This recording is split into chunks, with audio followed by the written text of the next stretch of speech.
අද වට්ටක්ක කොළ වලින් අලුත් කෑමක් හදන්න තමයි හදන්නේ. ඉස්සරෝම වට්ටක්ක කොළ ටික කඩලා මේ විදිහට රේණු ටික ඉවත් කරගන්න ඕනේ.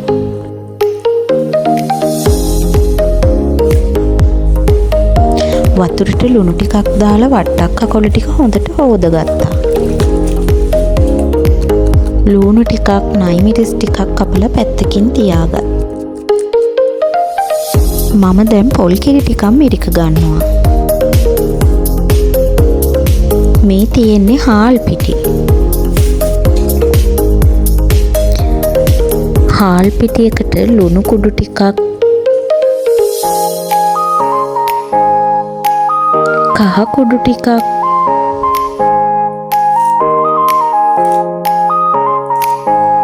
කරපිංචා ඉති කීපයකුත් දාගන්නවා.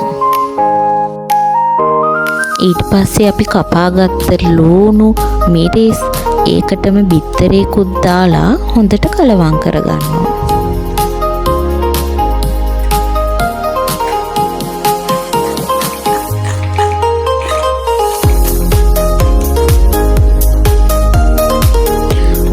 ඔන්න දැනුයි පොල් කිරි ටික දාන්නේ. මේ මිශ්‍රණය හොඳට දිය කරගන්න ඕනේ.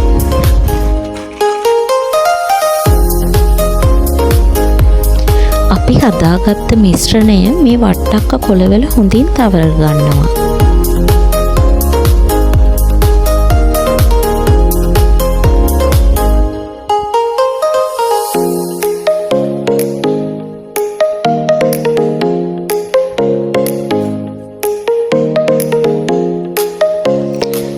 මිශ්‍රණයේ තවරගත්ත වට්ටක්ක කොළ අපි මේ විදිහට ඔතා ගන්නවා. ඊට පස්සේ අපි මේ ටික වණ්ඩුවේ තඹ ගන්න ඕනේ.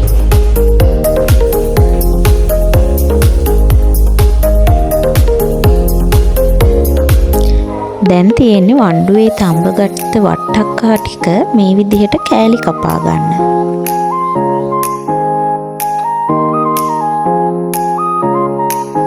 දැන් අපි බලමු මේ වට්ටක්ක කොළ ටික තෙම්පරාදු කරගන්නේ කොහොමද කියලා. ඉස්සරෝම තෙල් තාච්චියක් ලිපේ තියලා ඒකට අබකුඩු ටිකක් දාගන්න. ඊට පස්සේ කපාගත්ත ලුණු ටිකක්, කරපිංචා අතු කීපයක්,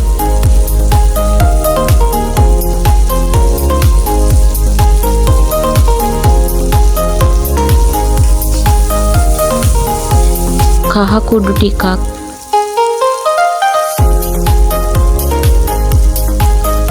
කෑලි මිරිස් අවශ්‍ය ප්‍රමාණයට ලුණු කුඩු ටිකක් දාගන්නවා.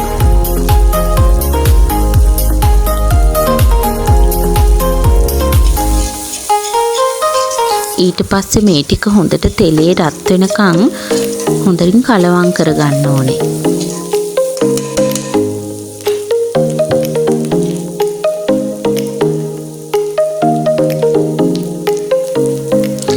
දැන් අපි වණ්ඩුවේ තඹ ගත්ත වට්ටක්ක කොළ ටික මේකට දාගන්නවා. දැන් මේක පරිස්සමින් කලවම් කරලා ටික වෙලාවක් ලිපේ තියලා බාගන්න තමයි තියෙන්නේ. මේ දවල් කෑම පිඟාන. උණු උණු බත් එකට රසම රස වට්ටක්ක කොළ තෙම්පරාදුයින් ටිකක් බෙදාගත්තා. මේ බෙදන්නේ කැරටුයි අලයි එකට දාලා හදාගත්ත රසම රස ව්‍යංජනය. ඒකටම මිරිසට හදපු මාළු කෑලි දෙකකුත් බෙදාගත්තා.